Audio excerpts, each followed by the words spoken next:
Hello students, आज हम लोग देखेंगे सूरदास के पद में से दूसरा पद। लेकिन उससे पहले जो लास्ट कल मैंने भी देखा कि गोपिकाएं उद्धव को देखकर किस तरीके से अपने आप को तृप्त मानती है, किस तरीके से वो अपने आप को प्रसन्नचित्त हो जाती है। वह कहती है कि उद्धव को देखकर ही हमें ऐसा लगता है कि हम लोग स्वयं श्री कृष्ण को ही देख रहे हैं, श्री कृष्ण की छवि को ही देख रहे हैं। तो ऐसे दर्शन जो है जो उनको मिल गए, उसी तरीके से सूरदास को भी ऐसे दर्शन मिलना चाहिए, यह उनकी आशा इच्छा थी। यह वहां पुण्य व्यक्त करते देखने मिल जाते। अब उनका ही सूरदास जी का दूसरा पद जो वहां पर दिया गया यह है, देखने मिल जाते कि पहले जमुना तट देखे नंद नंदन, मोर मुकुट मकराकुट कुंडल, पीत बसन तन चंदन, लोचन कृत भय दर्शन, तयपुर की तपनी बुझानी, प्रेम मगन तब भय सुंदरी, गुर गदगद मुख बानी, कमल नयन तट पर है ठाठे, सकुचाही मिली ब्रज नारी, सूरदास प्रभु अंतर्जामी, व्रत पूर्ण पगधारी। तो यहाँ इस दूसरे पद में सूरदास जी ने जो श्री कृष्ण के रूप वर्णन का, रूप रंग का, उनके सौंदर्य का, उनके रूप का वर्णन यहाँ पर करते देखने मिल जाते हैं। जो कि ब्रज नगरी ब्रजवासी जो होते हैं, यमुना नदी के किनारे जब श्री कृष्ण चले जाते हैं, जब वो उनको देखते हैं और देखने के पश्चात वह ब्रजनारी किस तरीके से उनकी ओर देख रही है, ब्रजनारी उनका कैसा वर्णन करते हैं, इसके बारे में वह कहते हैं। तो सबसे पहले आ जाते हैं जमुना यानी यमुना, यमुना नदी। आज के जहां पर कहा जाता है यमुना नदी हो, यमुना तट यानी किनारा, देखे नंद, नंद यानी उनके पिताजी, नंदन यानी यहाँ पर कृष्ण। तो जमुना के यानी यमुना नदी के किनारे पर, तट पर जो नंद यानी नंद और यशोदा दोनों वहां पर श्री कृष्ण जी के माता पिता थे। तो नंद के बेटे यानी नंदन, नंदन यानी श्री कृष्ण का ही नाम। बहुत श्री कृष्ण जी के बहुत ही नाम है, उनमें से एक नाम वहां पर नंदन। तो नंदन को देखने के पश्चात तो वहां की जो नारियां है, वहां की जो गोपिका है, वह गोपिकाएं श्री कृष्ण को यमुना नदी के तट पर देखते हैं।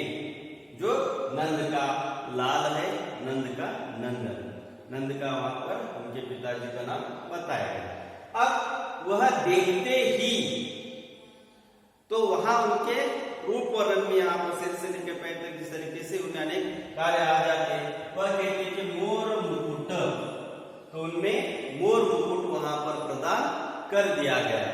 तो मोर मुकुट आमतौर पर देखने मिल जाते, जो श्री कृष्ण जी के बचपन के चित्र हो या वहां पर उनके जो युवावस्था के चित्र हो, तो उनके सिर पर हमेशा एक मोर मुकुट वहां रहता था। तो मोर मुकुट मकराकुट कुंडल, मकराकुट कुंडल यानी कानों में, जो कानों में पहले जाती है। मकराकुट यानी मछली, मछली के आकार के जो कुंडल होते, मछली के आकार के कुंडल जो होते उन्होंने पहना हुआ है। पीत बसन, पीला वस्त्र, तो पीत बसन ना, तर चंदन, चंदन जैसा तन वहां पर शरीर है। तो यहाँ पर उनके जो यमुना नदी के तट पर जो ब्रजवासी होते हैं, गोपिका है, उन्होंने जब श्री कृष्ण को देखा तो देखते ही उनका वर्णन यहाँ पर करते हैं कि उन्होंने मोर मुकुट को पहना है। जिस तरीके से एक राजा, महाराजा और मंत्री के दोनों के अलग अलग मुकुट वहां पर देखने के लिए मिल जाते हैं, तो यहाँ श्री कृष्ण का मुकुट अगर कौन सा है, गेट अगर कौन सा है, तो वह है मोर। मोर पंख उनने वहां पर समाया और मोर पंख हो उनके मुकुट की तरह दिखाई दे रहा है।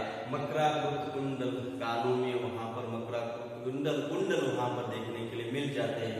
उसी तरह पीले वस्त्र को वहां पर अधो वस्त्र को ने पहना हुआ है, तन जो है चंदन की तरह वहां दिखाई दे रहे हैं।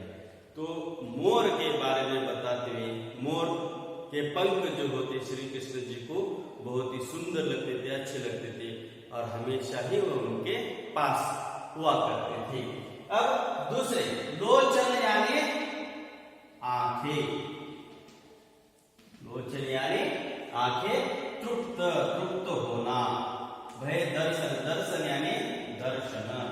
तो श्री कृष्ण के दर्शन से आंखें जो होती वो तृप्त हो गई और आंखें तृप्त होने के कारण जो मन में ताप था, जो उनके मन यानी मन, जो मन में ताप था वो ताप क्या हो गया, बुझ गया। तो जिस तरीके से श्री कृष्ण के प्रति जो गोपिका है, ब्रज के नारियां है, ब्रज की गोपिका या ब्रज के जितने भी लोग हैं, वह लोगों के इस रूप रंग को देखकर जो उनके मन में का जो ताप था, ताप यानी श्री कृष्ण के सौंदर्य का दृश्य वहां पर देखना या सौंदर्य रूप को देखना या उनके इस रूप दर्शन को पाना, यह उनकी इच्छा की अभिलाषा थी। वह उनके दर्शन से, श्री कृष्ण के दर्शन से उनकी आंखें तृप्त हो गई और मन में जो ताप था उनके मिलन का, उनके मिलने का, उनसे उनको देखने का, यह ताप जो है बुझ गया है। यह सुरदास जी वहां पर कहते हैं कि गोपिकाएं कितने वहां पर उनके लिए, उनको देखने के लिए, उसके इस रूप सौंदर्य को देखने के लिए कितने आतुर वहां पर वह रहते थे। तो यहाँ दूसरे प्रेम मगन तब भई सुंदरी पूर्व दुखमानी, यानी जो श्री कृष्ण का जो है प्रेम मगन तब भई सुंदर, जितने भी वहां गोपिकाएं सुंदरी थी यानी गोपिकाएं, तो उनका मन प्रेम से भर गया और प्रेम से भर जाने के पश्चात उनमें सिर्फ और सिर्फ कृष्ण के ही गुणगान वहां पर गाने लगी। श्री कृष्ण के गाना, लाल, नंदन, ऐसे अनेक अनेक नामों से वहां पर उनके मन से सिर्फ और सिर्फ श्री कृष्ण के ही बारे में वह सोचने लगे, विचार करने लगे और बातें करने जाते हैं वहां पर अनेक तरीके से लोग। तो यहाँ यह सब ब्रज के यमुना नदी के किनारे पर वहां पर हो रहा है। सारे जो ब्रजवासी हैं उनके दर्शन से बहुत ही सुखी वहां पर हो रहे हैं। उसी तरह उनके और बहुत सारे देखने के लिए मिल जाते। श्री कृष्ण के हाथों में हमेशा एक बांसुरी हुआ करती थी और उस बांसुरी से जब वहां पर उसके स्वर निकलते थे तो यहाँ मनुष्य के साथ साथ जानवर भी मोहित हो जाते थे। बहुत ही उनमें वहां पर सुर को सुनकर अपने ही लोक में वह हो जाते थे। तो उनके साथ हमेशा वहां पर बांसुरी भी देखने के लिए मिल जाती थी। अब दूसरे कमल नयन तट पर है ठाटे सकुचाही मिली ब्रजनारी। तो कमल नयन, जो कमल जैसे, कमल का फूल होता है सुंदर, उस कोमल कमल नयन जो आंखों से तो जो सका मेरे ब्रजनारी जो होते, ब्रजनारी जो श्री कृष्ण जी यमुना नदी के किनारे ठहरे हैं और उनके दर्शन के लिए, उनके पास जाने के लिए सब लोग आतुर है। और वहीं जब वहां पर कमल ऐसे तट पर ठाड़े तट पर खड़े हैं और उनको देखने के लिए वह जब आगे बढ़ने की कोशिश करते हैं, लेकिन वह अपने आप ही सकुच जाते हैं, संकोचवश वहां पर वहीं ठहर कर वो उनको देख रहे हैं। सभी वहां पर ब्रजनारी देखते। तो यह सूरदास जी कहते हैं। अब सूरदास ने वहां पर कहा है कि प्रभु, प्रभु यानी यहाँ पर कृष्ण, प्रभु यानी श्री कृष्ण, अंतर्यामी यानी अंतर्यामी, अंतर्यामी यानी सभी के मन के बातों को जानकारी प्राप्त रखने वाला, अंतर्यामी से कहा जाता है मन की बात को गढ़ने वाला, मन की बात को पहचानने वाला। तो जो व्रत, व्रत यानी व्रत, जो हर एक महिला पुरुष जो है कुछ ना कुछ प्राप्त करने के लिए व्रत को रखा जाता है। तो यहाँ ब्रज नारियों ने भी व्रत रखा था। दर्शन जो है उन्हें मिल जाए, श्री कृष्ण के दर्शन उन्हें प्राप्त हो जाए। अब वह व्रत जो है पूर्ण यानी पूरा हो गया है, तो उनके लिए वहां पर मिल गया है, प्राप्त हो गया। यहाँ पर बता देते हैं कि प्रभु तो उसी तरह जिस तरीके से जो ब्रज की नारियां होती है, उस ब्रज की नारियों का व्रत जो पूर्ण हो गया श्री कृष्ण के रूप सौंदर्य को देखकर, उनकी आंखें बहुत ही तृप्त हो गई, मन का ताप बुझ गया। उसी तरह सूरदास भी चाहते हैं कि उनको भी जिस तरीके से जो गोपिकाओं का ब्रज के महिमान ब्रज के नारियों का व्रत पूर्ण हो गया, उसी तरह मेरा भी व्रत पूर्ण हो जाए, मुझे भी आपके दर्शन मिल जाए। यह बात वहां पर कहते हुए सूरदास जी इस पद पे जिस तरीके से बताया गया है कि किस तरीके से यमुना नदी के किनारे वहां पर आते हैं श्री कृष्ण, उनने वहां पर मोहन मुकुट पहना है, मकराकुट कुंडल है और पीले वस्त्रों को वहां पर पहनकर पूरे शरीर को वहां पर चंदन की टीका उनको वहां पर लगाकर आए हुए हैं। तो उसी तरह उनको देखकर जो मन में ताप था, मन में जो वहां पर उनके देखने की इच्छा थी, वह सभी पूर्ण हो गई और उनके मन उनका प्रेममय हो गया और सिर्फ कृष्ण जी के ही गुणगान वहां पर गाते देखने मिल जाते हैं। तो इसी तरह सूरदास चाहते हैं कि वे भी उन्हीं की तरह तृप्त हो जाए, वहां पर ब्रज नारियों की तरह उनको भी दर्शन उनके मिल जाए। यहाँ पर कहते हैं इसके आगे जो सूरदास जी का तीसरा पद है, जो बहुत ही विशेष लीला जो कहा जाता है माखन चोरी लीला, ये हम लोग देखेंगे।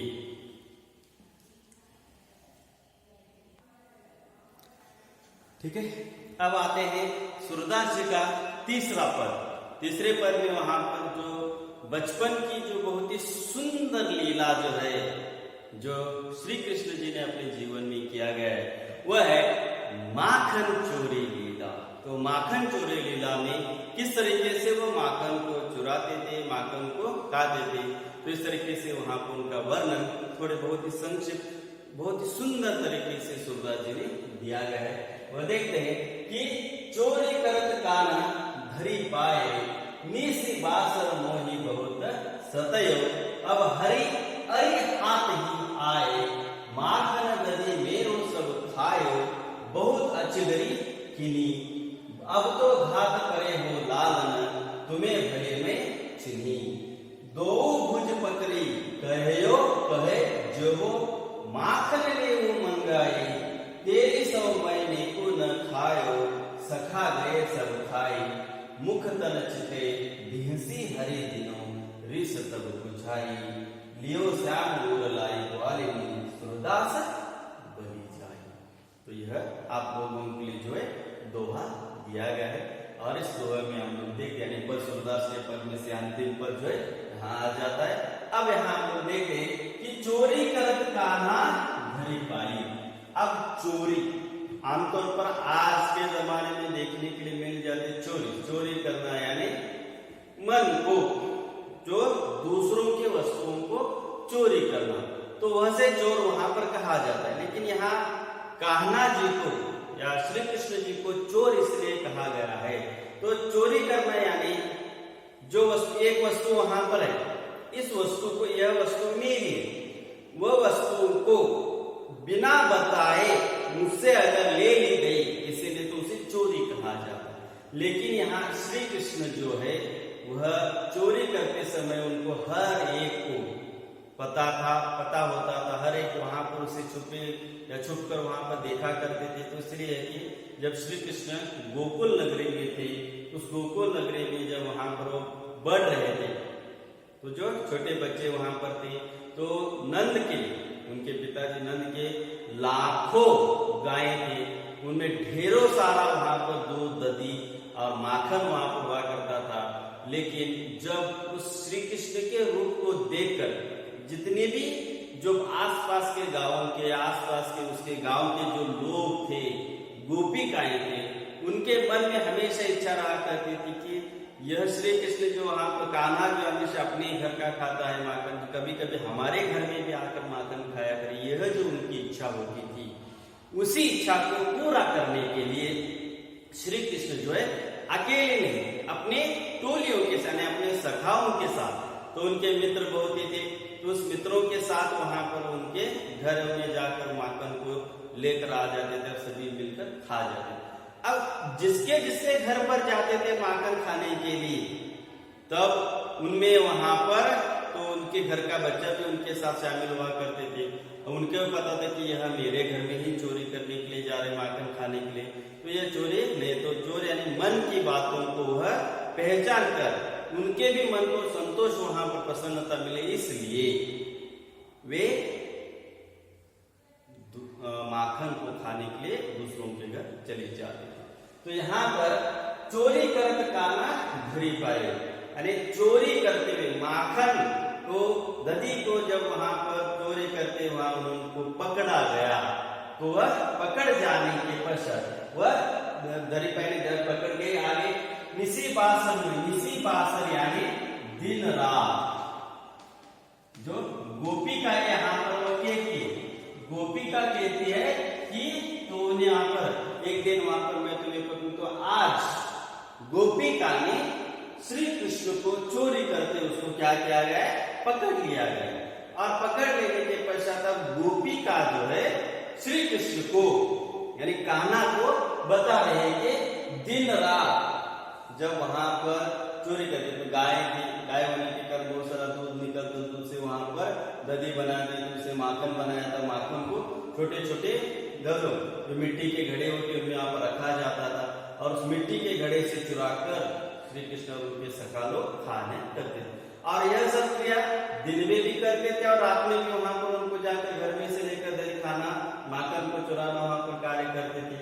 तो गोपिका यहाँ पर कह रहे कि तुमने मुझे दिन रात नीसी बास मोही यानी मुझे बहुत सताया है, दिन रात तुम लोग माखन की चोरी करते हो और दिन रात मुझे बहुत ही तुमने सताया है, बहुत ही मुझे परेशान कर दिया, सताया परेशान कर दिया है।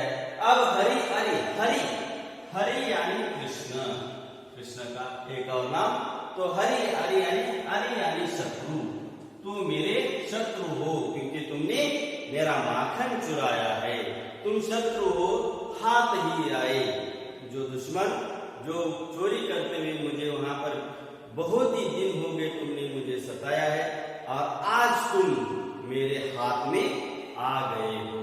यह वहां पर गोपिका जो है श्री कृष्ण को पकड़कर बता रही है।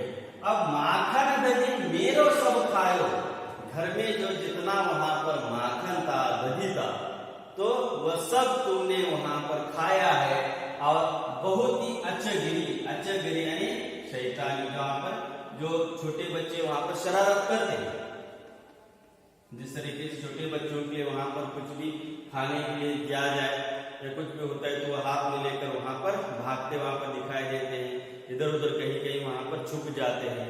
तो उसी तरह तो माखन दही सब मेरे यानी गोपिकाएं खाकर चले गए और तुमने बहुत शरारती की है, मैंने तुम्हें बहुत ही बार पकड़ने की कोशिश की लेकिन तुम वहां पर हाथ में नहीं आए, ऐसा वहां पर गोपिका कहते, बहुत ही शरारत तुमने वहां पर की है, तो आज तुम मेरे हाथ में आ गए हो, आज तुम मेरे हाथ में लग गए।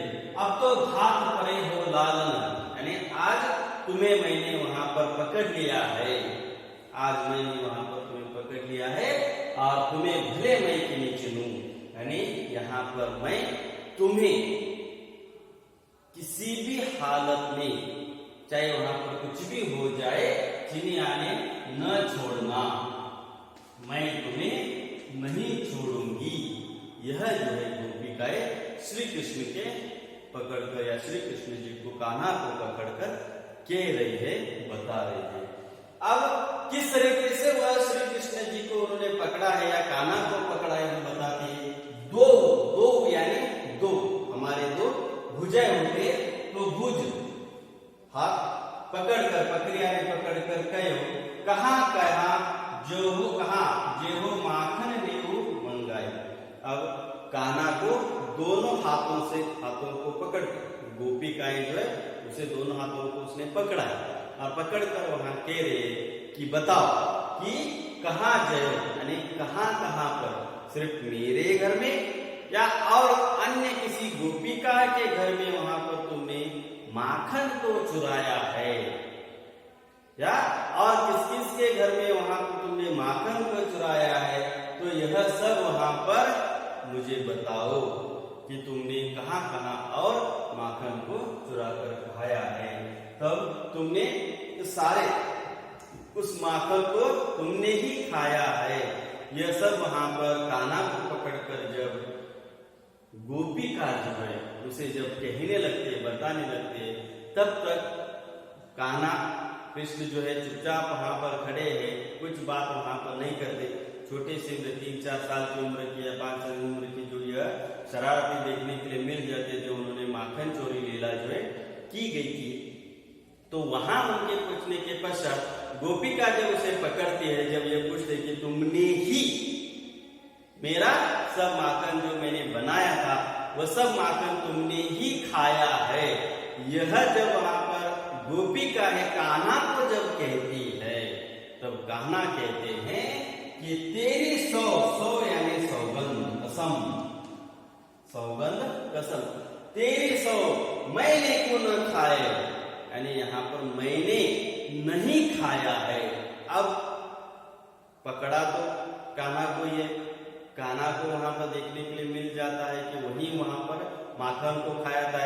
अब स्वयं श्री कृष्ण जी वहां पर कह रहे हैं कि मैंने तो वहां पर नहीं खाया है माखन, मैं देखो न खायो, सखा गए सब खाए, सखा यानी मित्र, जो उनके मित्र थे वह सभी मित्र जो है वह खाकर चले गए हैं। अब यहाँ श्री कृष्ण जो है कान्हा जी गोपिका को कहते हैं, उनको जब पकड़ कर रखती है गोपिका, तो वहां पर बताए कि बताओ तुमने ही मेरा मैंने जो बनाया हुआ माखन खाया है, तुमने खाया है। जब उनके ऊपर आरोप लगाते हैं या उनको जब बताते हैं, तब वह श्री कृष्ण जी यानी कान्हा कहते कि वह माखन मैंने नहीं खाया है, किसने खाया है, सखाओं ने। सखा यानी कौन, उनके मित्र। तो उनके मित्रों बहुत ही थे, सबसे पहले आते उनके मित्र में सुदामा, श्रीदामा, अरे ऐसे अनेक सारे वहां पर मित्र थे। तो उनके मित्रों ने खाया, यह जब वहां पर बता देते हैं कान्हा, तब वह कहते मुख तन चिते बीसी हरि दिनो। तब वहां जब यह बात कहकर श्री कृष्ण जी या कान्हा जी जब उनके ओर देखकर जब हंसते हैं, मुख जब उनको हंसते हैं, चेहरा जब उनका हंसी दिखाई देता है, तो जब रिस यानी क्रोध तब गई हो जाए। इतने छोटे से नन्हे मुन्ने प्यारे कान्हा को जब देखकर, जब उनकी हंसी को देखकर जब वो मुस्कुराते हैं, तो मुस्कुराता हुआ चेहरा जब गोपिका देखती है, तो गोपिका के मन में जो अब तक जितना उसमें क्रोध था, वह क्रोध पूरा का पूरा क्रोध चला जाता है। और चले जाने के पश्चात वह पूरी तरीके से उसका क्रोध चले जाने के बाद वह जिस तरीके से आसान लोग पर नॉर्मली होती है, उनके मन में प्रसन्नता होती है, उससे खुशी वहां पर होती है, वह उसका चेहरा वहां पर हो जाता है। और यो श्याम लाई वाली, और उसे यह हंसता हुआ चेहरा देखकर, हंसमुख चेहरा देखकर उसे गले लगाती है, और गले लगाकर उसे वहां पर अपने आप को आलिंगन दे देती है। और यह जब देखकर सूरदास जी कहते हैं इस पर बलि जाते हैं, नौचा वहां पर हो जाते हैं कि कान्हा की एक गोपिकाओं का गुस्सा आ जाता है। अब तो ऐसा लगता है कि उसे वो मारेगी, उसे बांध कर रख देगी, सारे घटनाक्रम को वहां पर आते हैं। लेकिन जब एक चेहरे पर जब एक हंसी वह आते हैं, सिर्फ हंसा जब हंसते हैं, तब वहां पर जो गोपिका का गुस्सा जो है वो पूरी तरीके से गुस्सा चला जाता है और उनसे वह गले लग जाती है। तो यहाँ पर यह जो उनकी माखन लीला का चोरी का वर्णन जो है यहाँ पर हमें देखने के लिए मिल जाता है। किस तरीके से वो माखन चोरी करते हुए गोपिका के हाथ में पकड़ते हैं, उनमें वहां पर पकड़ते रात दिन उनको सताया करते थे। वहां पर बताते कि अब मैं वहां पर नहीं छोड़ूंगी, तुमने ही मेरे से वहां पर जो बनाया माखन चोरी तुमने खाया हुआ है, अब वहां पर तुम मेरे हाथ में आ गए हो, मैं नहीं छोड़ूंगी। तब वहां पर कहते कि तुमने ही सब कुछ यह माखन चुरा कर खाया हुआ है। तब कहते कि मैंने नहीं खाया, तो मेरे सखाओं ने सब खाया है। तब यह बात जब कहते हुए बताते हुए जब श्री कृष्ण अपने चेहरे पर जब हंसी लाते हैं, तब सारा का सारा क्रोध चला जाता है। तो पहले पद में हमने देखा कि किस तरीके से गोपिकाएं जो है, जो भौरे पिता जो गोपिकाएं श्री कृष्ण के दर्शन के बाद, मिलने के बाद कितने वहां पर तृप्त हो जाते हैं, दूसरे उसे रूप रंग को देखकर तृप्त हो जाते हैं। और तीसरे इसमें जो गोपिका है माखन चोरी करते हुए जो लीला वहां पर उन्होंने की गई थी श्री कृष्ण की, यहाँ वर्णन देखने के लिए मिल जाता है। तो यहाँ पर सूरदास के पद जो थे तीनों वहां समाप्त होते हैं।